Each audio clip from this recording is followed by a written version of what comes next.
This video introduces the BASK Trip Planner. The Trip Planner was created and is maintained by our own Joe Petalino, and he's added a bunch of pretty great features over the past couple of years. I'm showing the browser version of the Trip Planner. The mobile version works a little differently, but does the same things. Before I go through the features of the Trip Planner, let me point to the Help tab. The Trip Planner has excellent documentation, and it's all here, including some details I won't go into. First, the interface. This is the map area. This key has types of information you can display in the map. And this is the info panel with tabs for different types of information. I'm going to click this X to save some space. Let's look at the map area. Here are the zoom controls. You can also zoom with your mouse. These two icons don't zoom. They just magnify or reduce the map, making it easier to read on a small screen. The map drop-down lets you choose between different types of maps. Notice particularly these two flavors of electronic chart. They're equivalent, they just differ in colors and symbols. Even though this one is called Classic, it gives an electronic chart, not the old PDF charts. The electronic charts on the Trip Planner don't have all the functionality you would get with a chart plotter app. For instance, you can't click on a buoy symbol to get more information. Let's go through the key below the map. Yellow pins are put-ins, red pins are destinations, which are places where you can land but typically not put in. Green tide pins represent stations where tide levels are measured or calculated, and blue current pins do the same for currents. The tide and current pins that have fainter coloring are subordinate, meaning they're less accurate. See the Help tab for details. When you first load the Trip Planner, you see the information for this current station outside the gate. You can click on any other pin to see info for that location. Okay, let's look at the two ways in which the map can show currents. This is powerful. First, clicking ebb and flow adds arrows to the current pins. The length and direction of each arrow tells you the predicted strength and direction of the current at that point. Dragging the red cursor line in the info panel shows how the currents change over time. Second, these two buttons, called Currents and Winds, display the short-term predictions of the San Francisco Bay Operational Forecasting System, or OFS. What's the difference? The info panel and the ebb and flow arrows show standard current predictions, which are driven by astronomical information, mainly the positions of the sun and the moon.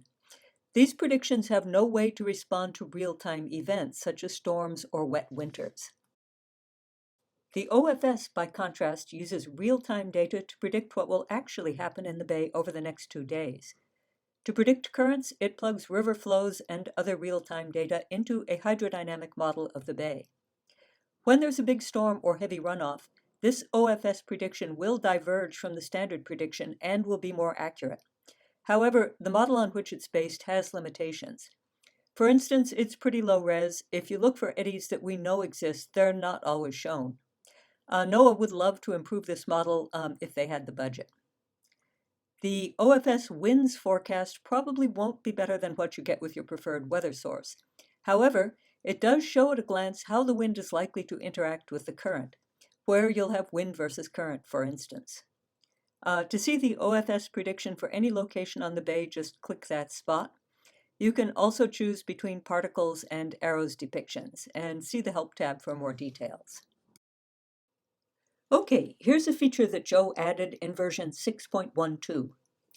When the OFS currents are displayed, clicking on a current station gives a direct comparison between the standard prediction and the OFS prediction, both here at the current station and over here on the graph.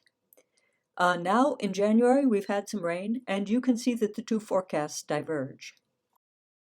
Back to the rest of the map key. The restricted area pin shows restricted areas. Clicking on an area brings up details in the info panel. I'll let you see the Help tab for your coast and the Bay Area Water Trail. This Charts button gives you access to our BASK charts, which are designed to be printed out, laminated, and put under your deck bungees. These charts are based on the old, non-electronic NOAA PDF charts, which are more legible as printouts than NOAA's electronic charts. Clicking on a chart outline gives you the option to open the chart in your browser or download it. Now let's look at the info panel. I'll start with the Tides tab, which is the one we use most. The Tides tab shows not just tides, but also currents. If you have a tide pin selected, it shows the tide levels for that location, and if you have a current pin selected, it shows the currents. If you select a put in or destination pin, the Tides tab shows the info for either a nearby tide pin, as in this case, or for a nearby current pin, as over here. A green star marks the pin whose data is being shown. Let's look at the graph for this tide pin. The horizontal axis is time, with noon in the middle and day in white. The vertical axis is the tide height in feet. Now let's pick this current pin. For currents, the vertical axis is current speed. The blue curves represent the flood phases of the current when the water is moving in from the gate toward the ends of the bay. You see that the current speed increases from 0 to max flood and then decreases back to 0. The green curves represent the ebb phases of the current when the water is moving back toward the gate. The current speed increases from 0 to max ebb and then decreases back to 0. By convention, ebb current speeds are given as negative numbers. The minus sign just means that the water is moving in the ebb direction. When ebb and flow is turned on, you also get dynamic numerical data for the selected current pin. And down here for both tides and currents, you get tabular info. And now I do want to mention one distinction between the main current stations and the subordinate ones. This is one of the main current stations. Notice that the current arrow on the map almost goes in a circle. This is what really happens. At this nearby subordinate station, the arrow just goes in two directions. These are the directions in which the water is moving at max flood and max ebb. In between those times, you can't take the arrow direction as accurate. Okay, back to the stuff in the info panel. When ebb and flow is turned on, you get controls for it here. See the Help tab for details. In this area, you can advance by a day or a week, go to today, or bring up a calendar. You can see the info for a weekend or for 2, 4, or 7 days. This hourly option breaks out the tabular data into hourly increments. This box gives some astronomical information. The thing your eye should go to here is the phase of the moon, because the moon phase tells you basically what the tides and currents will do. At a full or new moon, you get a high tide roughly in the middle of the day, and hence a morning flood and afternoon ebb. A half moon gives the opposite, along with generally weaker tides and currents. Let me comment that the weather info shown here is a zone forecast. More on this in relation to the Weather tab. Among these handy links, let me point to these two NOAA 48-hour forecasts. These are NOAA's depictions of the same data that you get with the Trip Planner's Currents and Winds buttons. Clicking the Weather tab brings up the zone forecast for this large zone. However, clicking NOAA Point Forecast up here will open the Marine Point Forecast for the small area right around the selected pin.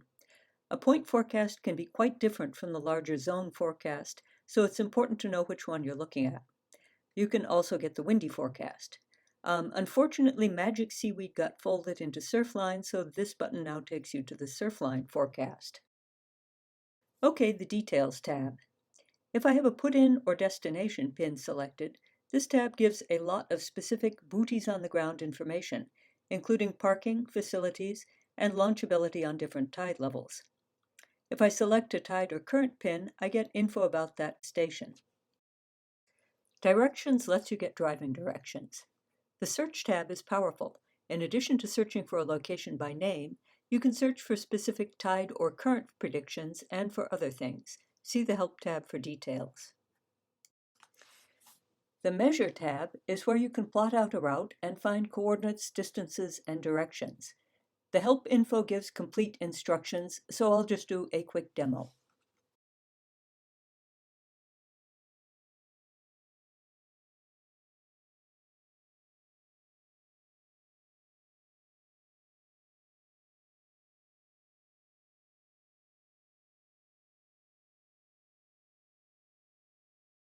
Finally, 3 ways to save space. As we've seen, clicking this X hides the disclaimer and header. Clicking Map hides the info panel. Clicking Tides brings it back. Within the Tides tab, clicking this X minimizes the tide or current graph. That's the amazing trip planner. Thanks, Joe.